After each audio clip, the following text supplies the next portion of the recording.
Tudo bom com vocês? Mais uma vez a gente aqui para começar nossas atividades, tá certo? Vamos começar com a nossa oração, depois com a nossa musiquinha, tá certo? Então vamos lá. Querido Deus, muito obrigada pela minha vida, pela minha saúde, pela minha família, pelo meu alimento, pela minha escola, pela minha professora, pelos meus coleguinhas e por tudo que tem me concedido. Dai-nos uma boa aula. Amém. Agora vamos cantar a nossa musiquinha, tá certo? Então vamos lá. Tchau, preguiça. Tchau, sujeira. Adeus, cheirinho de suor. Lava, lava, lava, lava, lava, lava. Uma orelha, outra orelha. Lava, lava, lava, lava. Testa, a bochecha, lava o queixo, lava a coxa e lava até. Meu pé, meu querido pé, que me aguenta o dia inteiro. E o meu nariz, meu pescoço, meu tórax, o meu bumbum e também o fazedor de xixi. Oi, ainda não acaba não. Uma enxugadinha aqui, uma coçadinha ali, faz a volta e põe a roupa de pachá. Banho é bom, banho é bom, banho é muito bom. Agora acabou. Bom, então, toma banho direitinho, né? Lavar todas as partes do nosso corpo bem direitinho para não deixar nenhuma sujeirinha, tá certo? Agora nós vamos fazer a correção de uma atividade que ficou. As últimas páginas da atividade de ciências, que foi 235 e 236, tá certo? Então vamos lá. Na 235 tem aqui, ó. Nós comentamos na aula passada sobre colocar os alimentos na geladeira, né? Ele perguntou qual era a importância dessa atitude.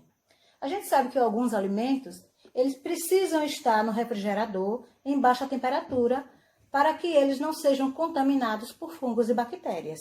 Então, essa atitude é correta sim, principalmente no caso daqueles alimentos como carnes, leites e seus derivados, tá certo? Então, qual é a importância? A importância é de preservar esses alimentos em baixa temperatura para que eles não sejam contaminados por fungos e bactérias, tá certo? Letra B. Você e seus familiares costumam ter essa atitude? Converse com seus colegas sobre isso.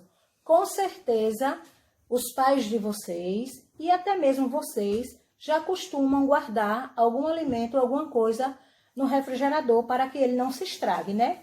Isso é óbvio. Todo mundo faz isso, tá certo? Na letra C, diz o seguinte: cite um alimento que deve ser conservado na geladeira. Ele pediu apenas um, mas nós temos vários, né? Carnes, peixes, iogurtes, leites, vários outros produtos a gente tem que deixá-los no refrigerador para que ele seja conservado, tá certo? Mas por que o refrigerador conserva? Ele conserva porque as bactérias e os fungos não conseguem se desenvolver direito em baixa temperatura, ou seja, na frieza. Já no calor, eles se proliferam e aí costuma tanto decompor alimentos como estragar outros, tá certo? No número 2, ele disse: para fazer um pão, a mãe de Patrícia utilizou ovos, leite, farinha de trigo e fermento biológico. Misturou tudo e deixou a massa em repouso por um certo tempo, para depois levar ao forno para assar. Qual é a importância do fermento nessa produção do pão? Ou seja, o fermento ele é responsável por fazer a massa crescer e deixar o pão mais macio, tá certo? Então, quem colocou isso, que ele é responsável por fazer o pão crescer e deixá-lo macio, acertou, tá certo? Letra B.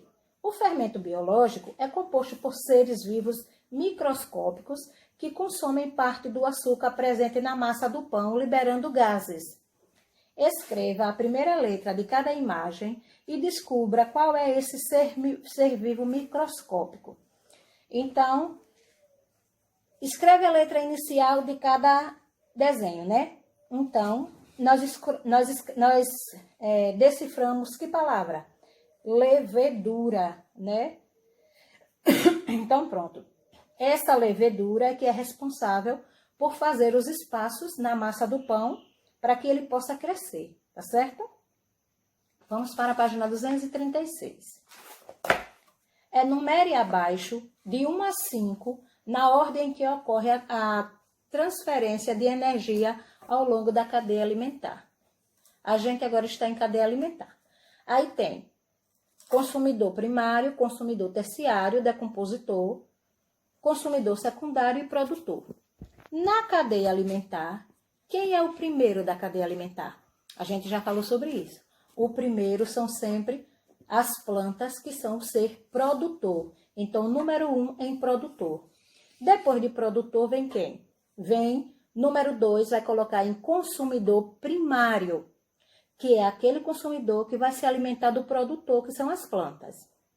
Depois, número 3, vai ser o consumidor secundário, que vai se alimentar do primário.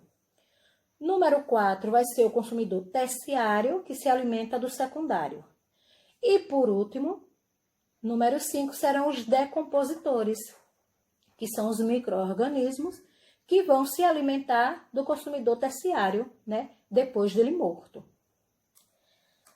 4. A cutia é um animal que se alimenta da semente da castanheira do Brasil. Esse animal enterra algumas sementes, auxiliando a reprodução dessa planta. Já a cutia serve de alimento para alguns animais, como a onça pintada. Ligue corretamente as informações abaixo. Consumidor secundário, produtor e consumidor primário. Então, nós temos a cutia, uma castanheira e a onça pintada. Quem será o produtor? O produtor será a castanheira. Liga produtor para a castanheira. Quem será o consumidor primário? O consumidor primário é quem vai se alimentar do fruto da castanheira, que vai ser a cutia. Então, a cutia é o consumidor primário. E a onça pintada vai se alimentar da cutia. Então, a onça pintada é o consumidor secundário. Quem ligou assim está de parabéns, tá certo? Letra B. Imagine que por diferentes motivos, como a caça ilegal, a cutia foi eliminada do ambiente. O que você acha que pode acontecer com as castanheiras e com a onça pintada? Se a cutia sai da cadeia alimentar, vai ser mais difícil o quê? A castanheira do Pará se desenvolver. Mas ela não põe frutos, né? Do fruto vai nascer outra. Vai nascer, mas não na mesma intensidade se a cutia estivesse viva. Se a cutia se alimenta dela. Acabou de dizer aqui que ela costuma enterrar suas sementes. Então, quando ela enterra sementes, nem sempre ela lembra de comer aquela semente que ela enterrou. Então, aquela semente enterrada vai dar origem a uma nova castanheira. Mas se a cutia foi eliminada da cadeia alimentar, ela não vai poder fazer esse processo como se fosse o plantio dessa nova árvore. Aí, consequentemente, vai eliminar um pouco do crescimento dessa castanheira e a onça pintada também vai perder o seu alimento, né? Que seria a cutia nesse caso aqui, tá certo? Então, vamos agora ver como ficaria essa resposta, né? Vai interferir na dispersão das sementes da castanheira do Brasil e, consequentemente, na reprodução dessa planta, produzindo quantidades e indivíduos que se formam, tá certo? Vocês podem colocar com as respostas de vocês, contanto que esteja de acordo, dizendo que interfere, porque a cutia não irá mais ajudar no plantio dessa nova árvore e a onça pintada também vai ficar sem o seu alimento, tá certo? Bom, agora nós vamos fazer uma pequena revisão sobre o assunto de micro-organismos. Nós já estudamos micro-organismo, mas a gente agora vai revisar para que vocês possam responder a atividade do formulário que estará na plataforma, tá certo? Essa atividade da plataforma, vocês terão que responder na própria plataforma. E eu irei corrigir na plataforma, ok? Então, vamos relembrar, vamos revisar sobre micro-organismos, tá certo? A gente estudou que os micro-organismos são seres vivos microscópicos, ou seja, na sua grande maioria, a gente não consegue enxergá-los a olho nu. O que quer dizer a olho nu? Ver com os nossos próprios olhos. Na sua grande maioria, a gente só consegue observá-los com auxílio de um microscópio que possa aumentar o seu tamanho em algumas centenas de vezes, né? Ou dezenas de vezes, dependendo do micro-organismo. Então, a gente já sabe que alguns micro-organismos podem estar na poeira, como foi o caso dos ácaros. Eu trouxe esse aqui para a gente dar uma olhadinha também. Os ácaros, né, que são encontrados nas poeiras e a gente não consegue detectá-los, a não ser que pegue essa poeira e coloque no microscópio. Aí nós vamos encontrar quais seres vivos podem ser encontrados naquela poeirinha, tá certo? Aí também são seres microscópicos as bactérias, né? As bactérias são seres vivos formados de uma única célula e geralmente eles não são observados a olho nu. Precisa-se de um microscópio, tá certo?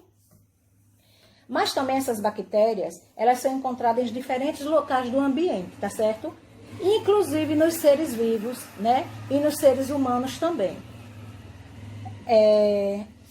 Na página 286, também fala sobre a utilização dessas bactérias na indústria de alimentos, né?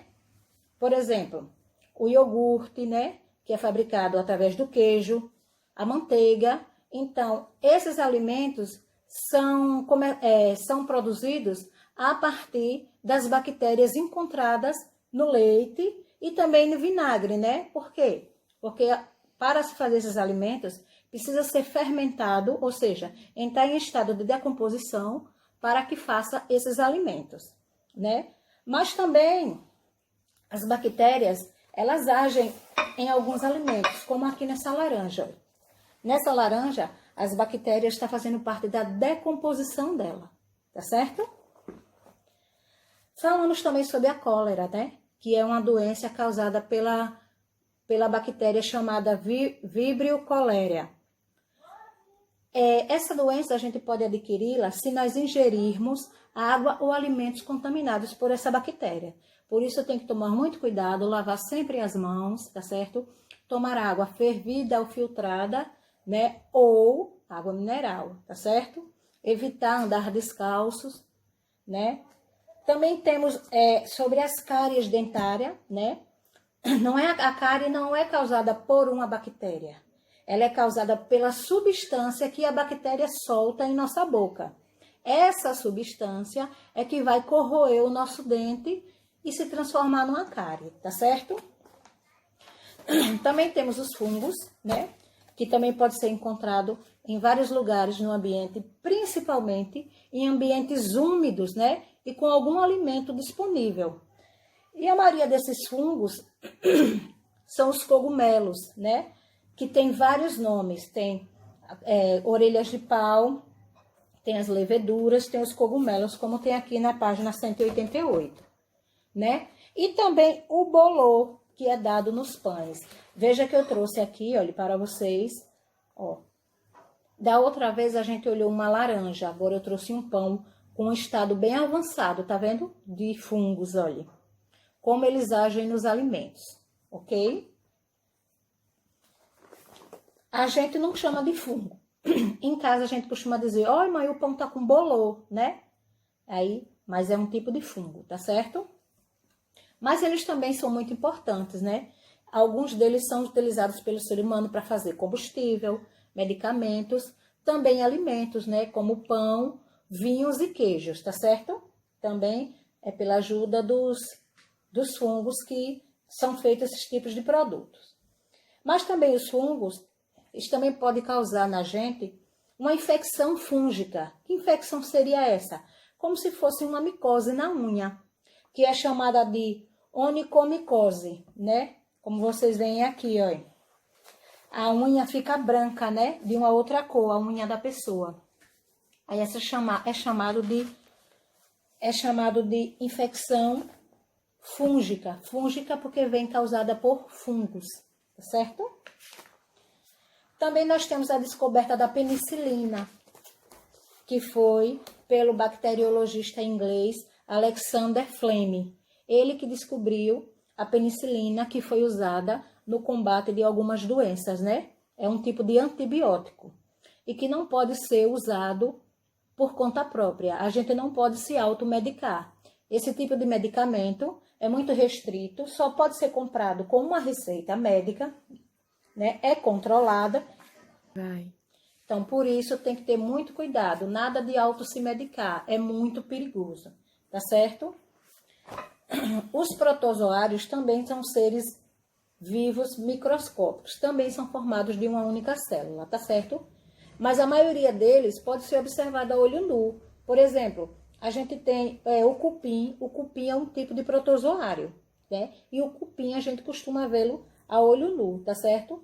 Eles também podem, outros protozoários podem causar doenças aos seres humanos, principalmente como malária, amebíase, giardia e doença de Chagas, né? A amebíase e giardia são vermes, né? A malária e a doença de Chagas, né, são doenças mesmo. Malária causada por mosquito, já a giardia e a amebíase são causadas por vermes, né? E a doença de Chagas por um besouro, que é chamado de barbeiro, tá certo? A doença de Chagas, isso, que vem de um inseto mesmo, de um besouro chamado barbeiro, né? E esse protozoário que passa a doença de Chagas, ele é chamado de Trypanosoma cruzi, tá certo? Vocês podem vê-lo na página 191 do livro de vocês, tá certo?